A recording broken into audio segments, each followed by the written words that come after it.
Due Process, awarded the 2005 New York Emmy for Societal Concerns Programming.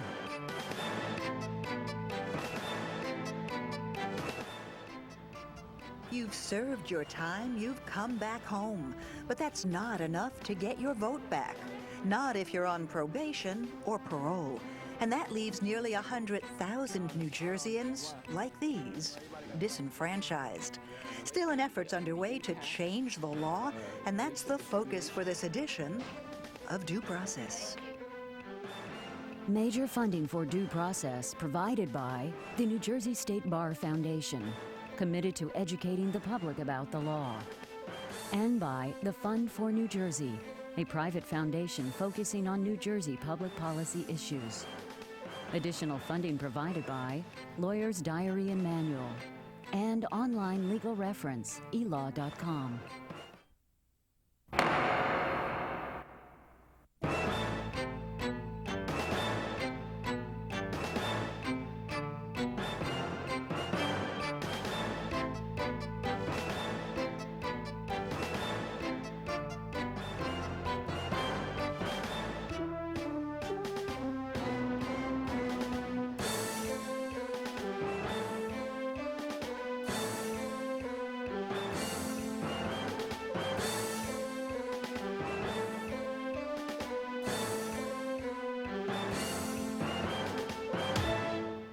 Voting, it's the right and responsibility of every citizen.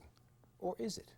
You may not know that the state constitution denies the right to, quote, idiot or insane persons, and it authorizes the legislature to deny the vote also to some convicted criminals.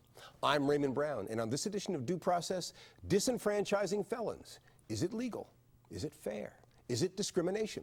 We'll explore those questions with a civil rights lawyer, the Attorney General's Chief of Staff, and an expert on voting law. But first, as always, here's Sandy King to put the human face on the legal fight over disenfranchising felons. Raymond, that face comes in all colors, but it is disproportionately black and brown. And that's the argument behind an uphill fight by the NAACP and the ACLU in a lawsuit that's already lost in Superior Court and Appellate Court, with just one shot left before the state Supreme Court. At stake, a state law, and the people who hope it will be overturned. See, spot, jump. I've read more than 100 pages in this book. Look, how many pages? She may seem like any white, middle-class, college-educated mother. But there is one big difference. Stacy Kint spent hard time in state prison.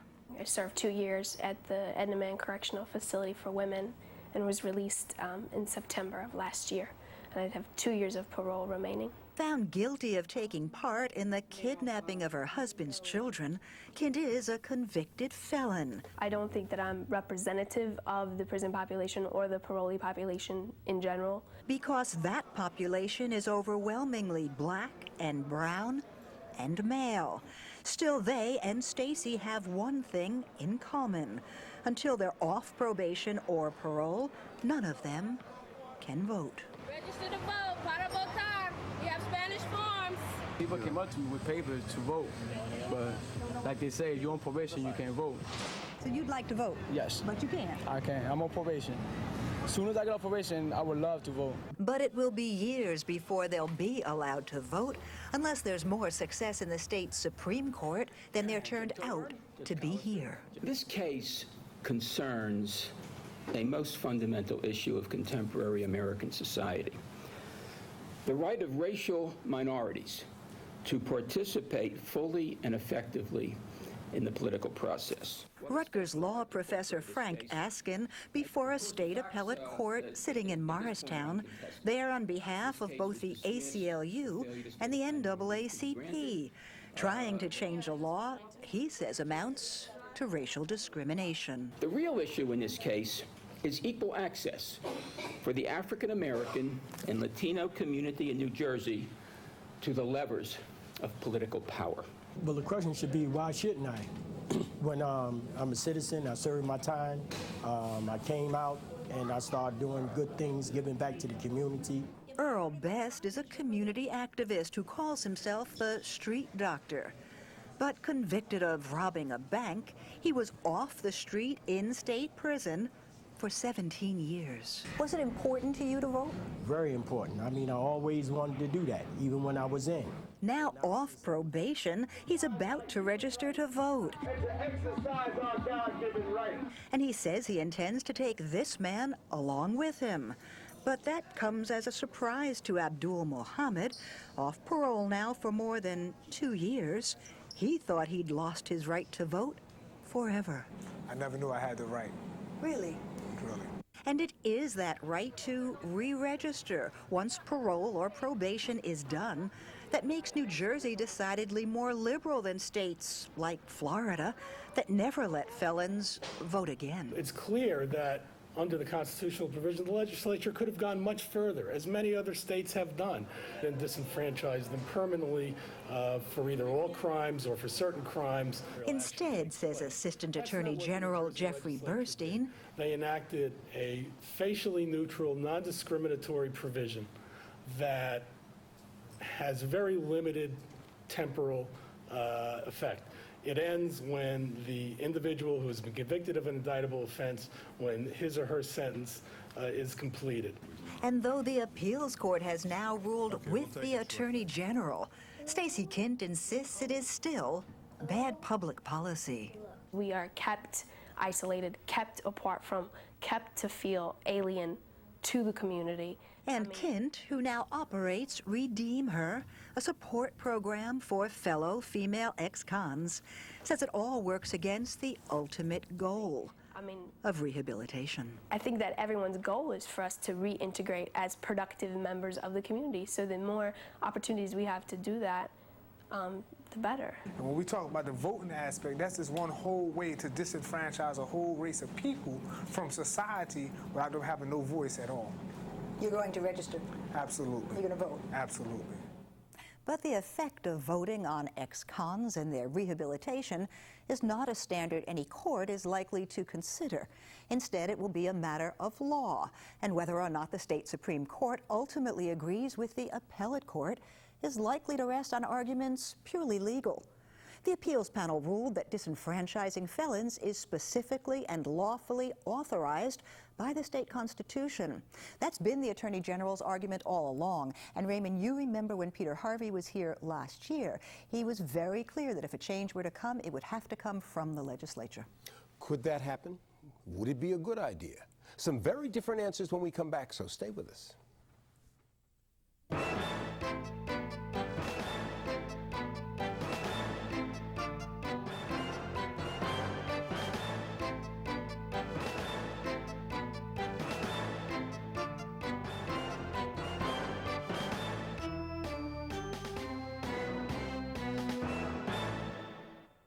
I believe everybody should get the chance to vote.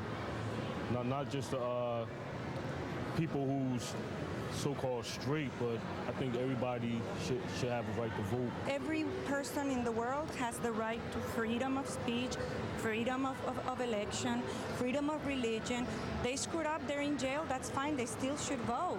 Who am I to say they shouldn't vote? Just because they committed a little crime doesn't mean they don't got the right to vote. Everybody got the right to vote. If you break the law, you lose all rights. This is a tough question. They need to exercise their vote and be part of the democracy. I work in a prison. I'm a psychologist there, so I get to hear their side of the story. Not even the NAACP or the ACLU claims that deliberate discrimination was behind New Jersey's statute. But they said that's been the effect in a criminal justice system with a built-in racial bias.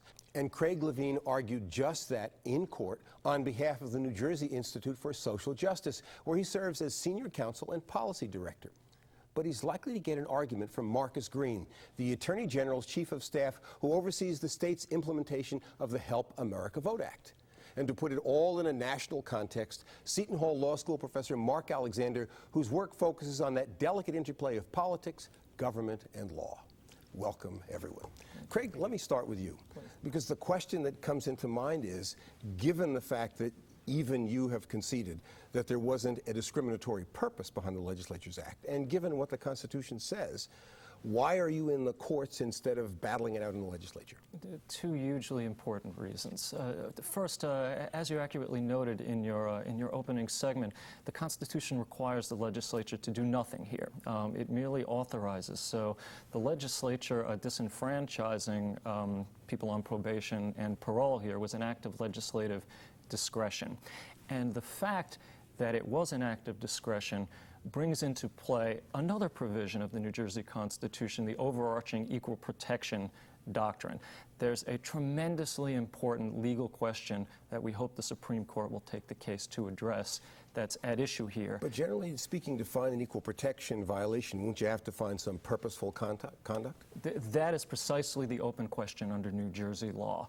It is quite clear, and indeed the state conceded at the argument and the appellate division noted in its opinion here, that if the legislature had acted with discriminatory intent, we would have a different result. If, for example, the legislature had passed a statute saying only African-American parolees and probationers may not vote, that would evidence a clear racial animus and bias, and the equal protection doctrine would come into play and trump that statute, even though the Constitution says that the legislature may disenfranchise. So the open... All right, but before we go too far, let me go to Marcus with a question about your open question. Please. Do you agree with Craig that there's an open question about whether New Jersey's interpretation of equal protection doctrine requires that there be some purposeful discrimination or will be triggered by a purposeful discriminatory effect, as we have here?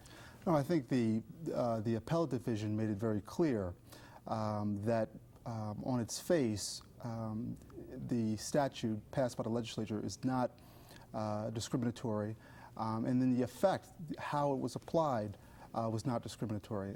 If you had a law that said, you know, all African Americans or minority probation and parolees could not participate in the process. But you don't dispute that factually the people impacted are largely minority, blacks and browns in particular. Sure. And that that's a concern. Sure. And if you concede that, then the question I'm going to ask you is about our friend Peter Harvey. I say friend because he's been on due process, our viewers know him, and they've heard him come here and talk about two concerns, one of which involves you very deeply, which is his concern to increase registration, especially among minority populations, and secondly, a concern about reintegrating people who've done their time back into society.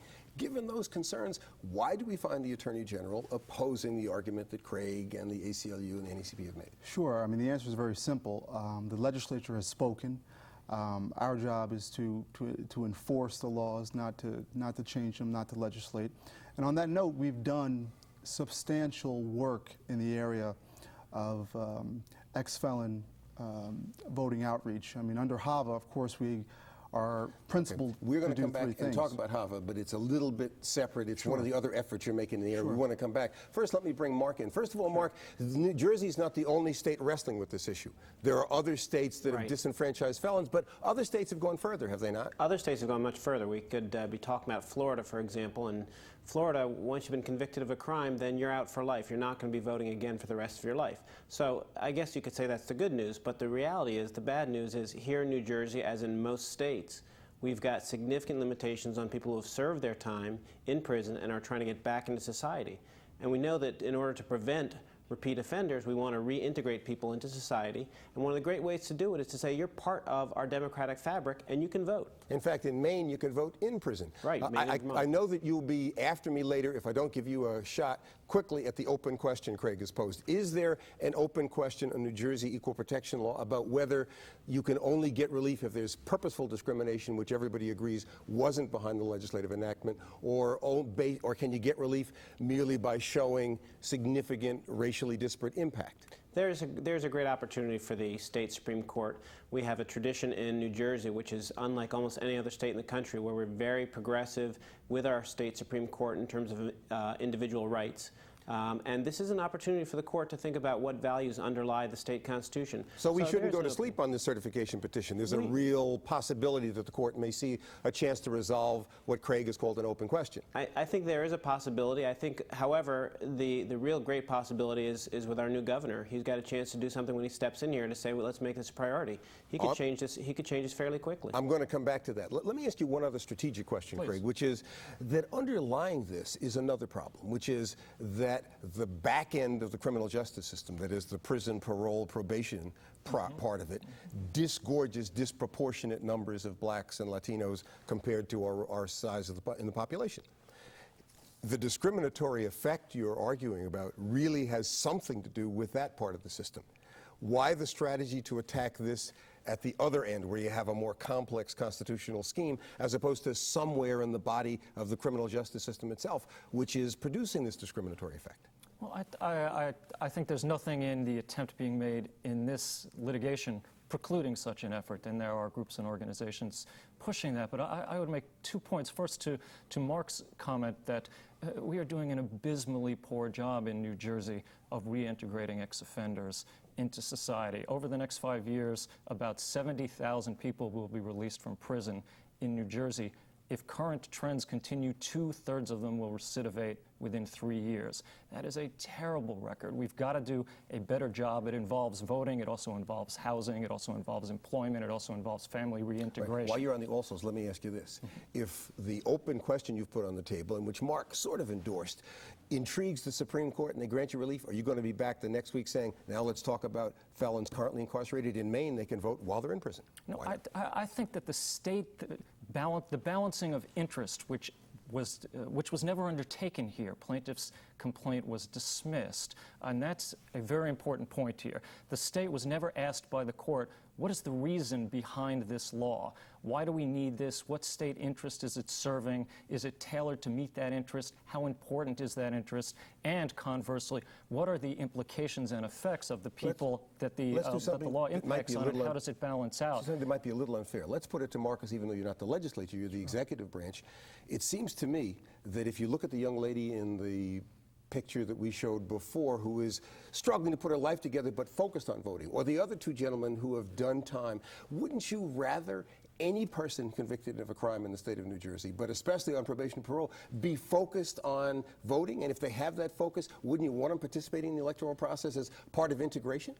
Well, I mean, because the guys and gals out robbing banks are not talking about voting, I would assume. There's a point here that has to be made and hasn't been made. Sure. And that point is, simply because a person is released from incarceration doesn't necessarily satisfy their debt to society. A term of probation or parole is part of their sentence. But release is the transition from the purely punitive phase. It's part of the transition. And the only question is, not the whole. Given the other policy probationers are never incarcerated at all, of course. It's not the sum and substance. Well, they can be if they violate probation, but you're right by and large. But in the probation and parole phase, we're in the phase where people are now, where an effort is being made to reintegrate, and the punishment phase is winding down in terms of treatment. And the question is whether or not you think, on balance, the person who's thinking about robbing a bank is also the person who's thinking about voting, or whether it's an indication of a movement in the direction of reintegration. It is an indication of reintegration. However, there are conditions placed on parole, and an individual not being able to participate in a process, the legislature has spoken and said they cannot. I'm simply saying that it does make sense when you have an individual who has, yes, finished their incarceration period, but has a continued reintegration period to not be afforded certain rights or conditions being placed on that segment of their life. Let me bring Mark Alexander, because I think he wants to say something. Go ahead. I think it's true, obviously, that there's a continuing process by which one is in prison, for example, then comes out, and then their conditions set on their livelihood, where they live, things like that. But this is a classic way to bring people back into society, to say, you've done your time. You have been in prison, behind bars, with limited physical movement, and now this is a great way for the state to say, look, we can actually reintegrate people into society, and to hold people back from something like this kind of essential democratic participation. I don't see that there's a real good basis for it, which that gets to the political process also. Perhaps that's another way to address this as well. We still get back. I cut Marcus off, then we'll come back. I mean, we still get back to the ultimate answer that this is a matter for the legislature. I mean, the statute is very clear. The Constitution is clear. And it's a matter for the legislature. Let me get to something else I know you want to mention. It's difficult. You're right that you are from the executive branch, not the legislature. On the other hand, the legislature listens to the Attorney General. And to the extent that you personally have been involved in aggressively handling a program designed to increase voter participation, you don't see any contradiction between your work in that regard and excluding a portion of the population that may want to vote, that may see voting as reintegration where there isn't any obvious harm. Not all. Not at all. I think what you can do, you have a person who's on probation for a parole for 5 years, 2 years, 1 year. There's nothing barring individuals such as the Attorney General's office. We've gone on education campaigns, educating them about the process of voting. I think there's not enough out to ex-felons telling them that once you're finished, you can re-enter. I think there's a lot of misconceived notions that you are barred, like in Florida or Louisiana, for life.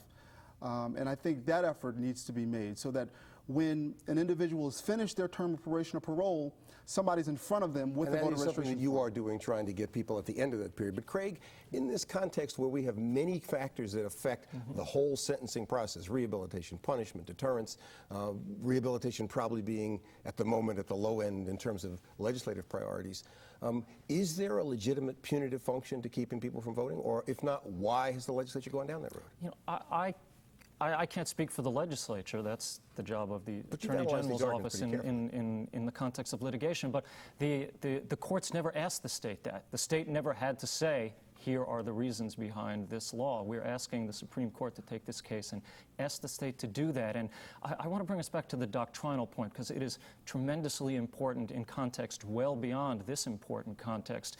And that is the Equal Protection Doctrine, and in essence tells the government, when you enact policies that divide us, you have to come forward and justify those policies. When you enact policies that divide us by race and ethnicity, given our history of such division, you have to justify those policies by a particularly high standard. When you enact policies that divide us by race and ethnicity in profound disproportionate numbers relative to the exercise of an inarguably fundamental right, the right to vote, arguably the most fundamental right, I want you to look then in the the state has to justify what it's doing, and that was never our asked viewers in here. the eye. And notwithstanding Mark Alexander's kind of tentative endorsement of your open question notion, do you believe that the state Supreme Court is likely to reverse the appellate division and say that you're right? I think they are. I think they are. If you look at the Mount Laurel Doctrine, for example, the Constitution grants localities the right to zone. However, the Supreme Court came in and said, you can't do that. In the exercise of that authority, you can't do it discriminatorily. Okay. Same thing here. Got to let Mark and Marcus bring out their crystal balls. I mean, I think. Go ahead, Mark. Yeah, Ray. The likelihood, I think, perhaps Craig is more optimistic because this is his side, and I think he should be pushing very hard. The problem is that the state constitution is not favorable towards his reading. But I think there's no doubt that there is this opening for the state Supreme Court. And again, let me just reemphasize, this is a state Supreme Court with a great tradition of protecting individual rights. And this is a right that in the U.S. Constitution is more protected than any other right. More amendments, more ways to protect it. In the state, there's a great history of protecting in the state. This is a great chance for the state Supreme Court to do something. As we wind down, let me give Marcus a chance, but I'm going to increase the size of your crystal ball. Do you see either the court or the legislature moving in the direction of changing this law so that felons on probation or parole can vote? I don't foresee any movement. I think the statute is clear. I think the appellate decision was very thorough in explaining that even as applied, the law is not discriminatory. So I think that the Supreme Court is simply likely to affirm the appellate division's decision. And I can only say that I hope there's greater effort given towards educating ex-felons and getting them back into the process. Have you seen any indication that the legislature is interested in revisiting this, or do you think, absent some movement from the court, it's a settled issue in the legislature? Yeah, I think absent some movement from the court, it's pretty much settled. I don't foresee, for several reasons. I mean, we've experienced issues when we held a forum in June with, just from the general public, that it's not a wonderful popular... to hear from you and to explore this issue with our thanks to Craig Levine, Mark Alexander, and Marcus Green. We'll have to leave it there as we all wait to see how the state Supreme Court is going to rule. In the meantime, we'll continue to be here each week with another cutting-edge issue of law and justice. For Sandy King and all of us here, I'm Raymond Brown. Thanks for watching.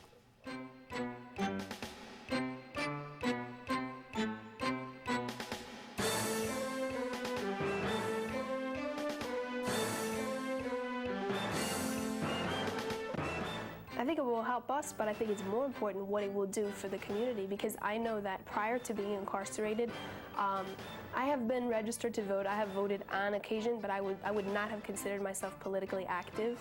But now that I have been a part of the system and have really been property of the system, I think I have experience and knowledge and expertise that is vital to the political process, because a lot of people make a lot of laws without having a full recognition or understanding of the consequences of those laws. And I mean, I have specific ones that I could name. And I, even though I don't have the right to vote, I am politically active now, and I tell representatives, you know, when I hear about legislation that I know from my personal experience, which you don't have, is a bad idea. I'm very open and willing to share my opinions about that. So I feel like I'm more valuable to the political process now than I was prior to being incarcerated.